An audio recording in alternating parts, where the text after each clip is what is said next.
오늘 함께 볼 하나님 말씀은 다니엘서 2장 14절로 23절까지의 말씀입니다. 다니엘서 2장 14절부터 23절까지의 말씀입니다. 말씀을 함께 보도록 하겠습니다.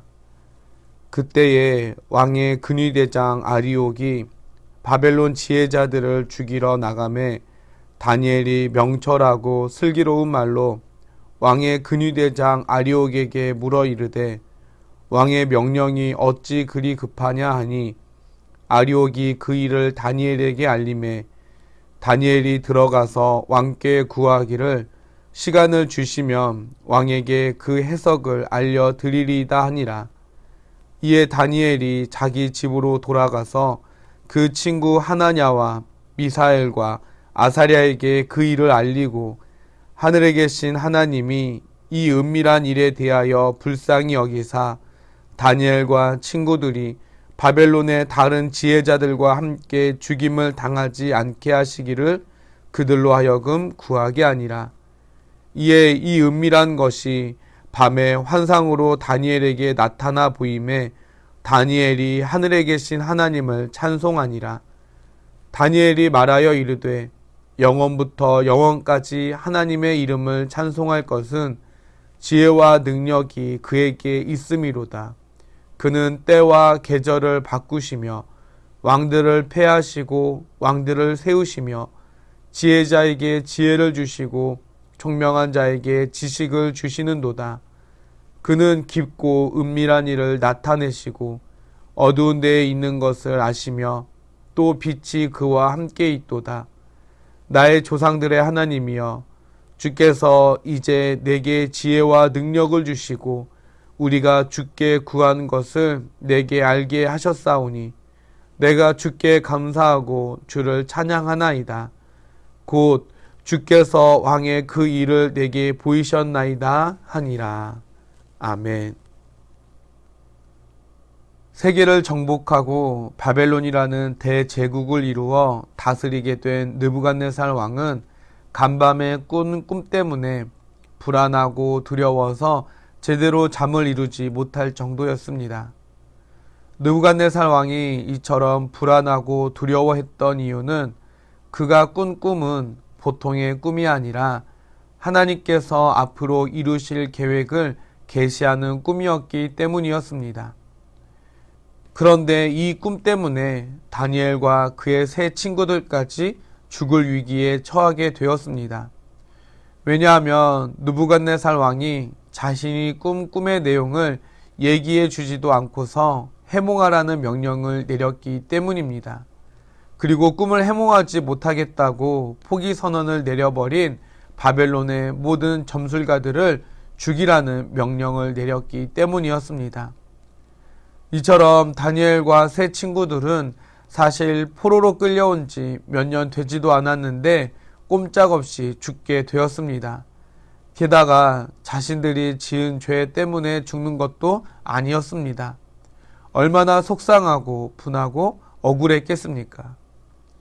그때 다니엘은 바벨론의 모든 점술가들을 죽이기 위하여 성에서 나오는 근위대장 아리옥을 만났고 지혜롭고 슬기로운 말로 아리옥에게 말합니다. 왕의 명령이 어찌 그리 급합니까? 이 말은 왕이 무슨 일 때문에 이렇게 가혹한 명령을 내리는 겁니까? 라는 뜻입니다. 그러자 근위대장 아리옥은 모든 자초지종을 다니엘에게 다 말해줍니다. 그런데 그동안의 모든 이야기를 듣게 된 다니엘이 갑자기 왕에게로 나아가 약간의 시간을 주시면 왕이 꾼 꿈을 알아맞혀 보겠다고, 해몽하겠다고 약속을 하고 있는 겁니다. 다니엘은 너무나도 무모하고 한편으론 어리석어 보이는 제안을 하고 있습니다. 왜냐하면 17절부터 19절까지의 말씀을 보시면 알겠지만 현재 다니엘은 왕이 꾼 꿈의 내용을 알고 이런 제안을 한 것이 아니기 때문입니다. 그러니 얼마나 무모합니까? 아직 20살도 안 된 다니엘의 이런 행동을 세상 말로는 젊은 시절 객기라고 말합니다. 그러나 다니엘은 일단은 살고 봐야지. 어차피 죽는 거 일단은 이 사태를 막고 어떻게 할지는 천천히 생각해 보자 라는 식의 시간을 벌기 위한 목적으로 한 말이 아니었습니다. 그렇다면 다니엘은 왜 이런 약속을, 인간적으로는 전혀 불가능해 보이는 이런 무모한 약속을 했을까 하는 겁니다. 그것은 다니엘은 하나님께서 반드시 도와주실 것을 믿었기 때문이었습니다. 믿음은 바라는 것들의 실상이요 보이지 않는 것들의 증거라고 했습니다. 사람들은 보통 보여주면 믿겠습니다 라고 하는데 다니엘은 믿으면 보여주시는 하나님의 신실하심을 믿었던 것입니다. 사실 1장 17절에서 하나님이 네 소년, 즉 다니엘과 세 친구들에게 학문과 모든 서적을 깨닫게 하는 지식과 지혜를 주셨으며 특별히 다니엘에게는 모든 환상과 꿈을 해석하는 능력을 더하여 주셨다라고 말씀하고 있습니다. 그래서 다니엘은 이 모든 난리의 시작이 왕의 꿈 때문이라는 이야기를 들었을 때부터 직감했을 것입니다. 왕이 꾼 꿈이 보통 꿈이 아니구나. 일반적인 꿈이라면 왕이 저 난리를 칠 리가 없지. 또 저 똑똑하고 경험 많은 술사들과 바벨론의 지혜자들이 못 풀 리가 없지. 그리고 다니엘은 확신했을 것입니다. 그렇다면 이 꿈을 풀 수 있는 분은 오직 하나님뿐이다. 모든 계시의 근원이신 하나님만 풀 수 있겠구나. 그리고 하나님만 푸실 수 있다면 바벨론에서 이 문제를 풀 수 있는 사람은 기도하는 사람 나밖에 없겠구나 하는 것을 알았을 것입니다. 평소에는 환상과 꿈을 해석하는 능력은 별로 필요하지도 드러나지도 않는 능력이었겠지만 지금 이 생각까지 이르게 되자 꿈 때문에 이 모든 난리가 벌어졌다는 말을 듣는 순간 아, 지금이다 라는 확신이 들게 되었다는 것입니다. 하나님께서 나를 통해 일하시겠구나 하는 확신이 생겼다는 것입니다. 사랑하는 여러분, 이처럼 우리 생각에 사방이 꽉 막힌 것 같은 어려움과 환난을 만나면 길이 없다고 막혀 있다고 생각하겠지만 하나님께서 우리에게 허락하신 능력과 은혜를 통해 피할 길을 주신다는 사실을, 결국 이기게 하신다는 사실을 믿으시기를 바랍니다. 이 믿음이 환난의 때에 위기를 극복하게 하고 승리하게 합니다. 그리고 살아계신 하나님, 역사하시는 하나님을 경험하게 될 것입니다. 그 은혜가 여러분 가운데 충만하게 임하게 되기를 간절히 축원해 드립니다. 두 번째, 다니엘은 기도의 자리로 들어갔습니다. 오늘 17절, 18절 말씀을 보니까 이에 다니엘이 자기 집으로 돌아가서 친구들에게 그 일을 알리고 하늘에 계신 하나님이 이 은밀한 일에 대하여 불쌍히 여기사 다니엘과 친구들이 바벨론의 다른 지혜자들과 함께 죽임을 당하지 않게 하시기를 그들로 하여금 구하게 하니라 라고 말씀하고 있습니다. 다니엘은 믿음과 확신만 가지고 있었던 것이 아니라 하나님께 바로 기도했습니다. 믿음과 확신이 멋진 자동차라면 기도는 이 차를 움직이는 열쇠입니다. 기도는 불가능한 상황에서 하나님의 능력과 지혜를 덧입는 통로가 됩니다. 그리고 다니엘은 혼자서만 기도하지 않았습니다. 그는 믿음의 동역자들인 세 친구들에게 함께 기도해 주기를 부탁했습니다. 야고보서 5장 15절 말씀처럼 믿는 자의 간구는 하나님이 능력을 베푸시는 통로가 됩니다. 정직하게 주님만을 의지하는 기도에는 하나님이 반드시 응답하십니다.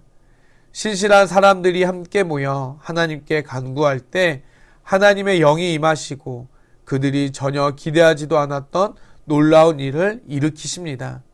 우리 교회도 중보기도 팀이 있어서 언제든 긴급 기도 제목이 알려지면 모든 중보기도 팀이 한마음 되어 그 자리에서 기도하는 그런 시스템이 갖춰져 있습니다. 여러분, 오늘 다니엘이 그랬던 것처럼 다른 교우들과 함께 힘들고 어려운 일을 함께 나누고 함께 기도할 수 있기를 바랍니다. 하나님의 능력이 경건한 무리들, 기도의 사람들을 통해 나타날 줄 믿습니다. 그런데 다니엘은 하나님께 응답을 받은 후 더 빛이 났습니다. 무슨 말이냐면 다니엘은 무엇보다 기도에 응답하신 하나님께 가장 먼저 감사하고 찬양하고 있기 때문입니다.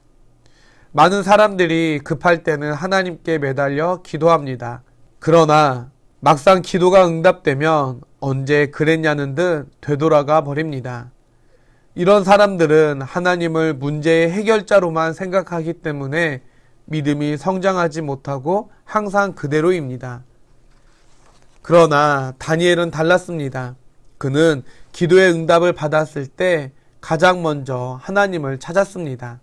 감사를 아는 자녀에게 더 많은 것을 주고 싶듯이 하나님도 그런 마음일 것입니다. 사랑하는 성도 여러분, 다니엘은 사건을 만날 때마다 기도하였고 기도를 통하여 하나님의 능력을 체험하였으며 구체적으로 하나님이 어떤 분이신가를 계속 배워나갈 수 있었습니다. 이 때문에 그는 더욱 성숙한 하나님의 사람으로 성장할 수 있었습니다. 즉, 기도와 응답과 성장이라는 선순환의 고리가 완성이 된 것입니다. 바라기는 모든 성도 여러분들도 이와 같기를 바랍니다. 하나님과의 올바른 관계의 선순환을 통해 더욱더 하나님의 사람이 되어가는 은혜와 축복이 있게 되기를 주님의 이름으로 간절히 축원해 드립니다.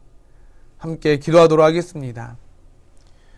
하나님, 오늘도 주님 전에 나와 예배드리며 우리의 하루를 시작해 하심을 감사를 드립니다. 오늘 다니엘은 인간의 눈으로 보면 정말 무모해 보였고 어리석어 보였지만 그가 왕 앞에서 당당하게 내가 왕의 꿈을 보이겠다, 해몽하겠다라고 말할 수 있었던 것은 하나님을 향한 믿음이 있었기 때문임을 알게 되었습니다.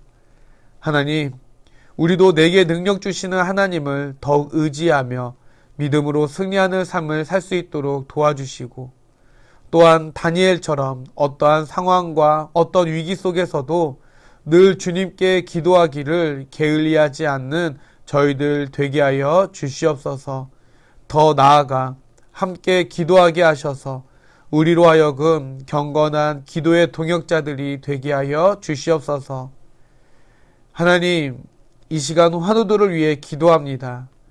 여호와를 경외하는 자에게 치료의 광선을 비춰주신다라고 말씀하셨사오니 힘들고 어려울 때 하나님을 더욱 붙잡는 우리 환우들이 되게 하여 주시옵소서. 믿음으로 승리하며 깨끗이 치유되고 회복되는 은혜 가운데 살아계신 하나님을 경험하고 감사가 넘치게 하시며 더욱더 성숙한 성도로 거듭나게 되는 은혜가 있게 하여 주시옵소서.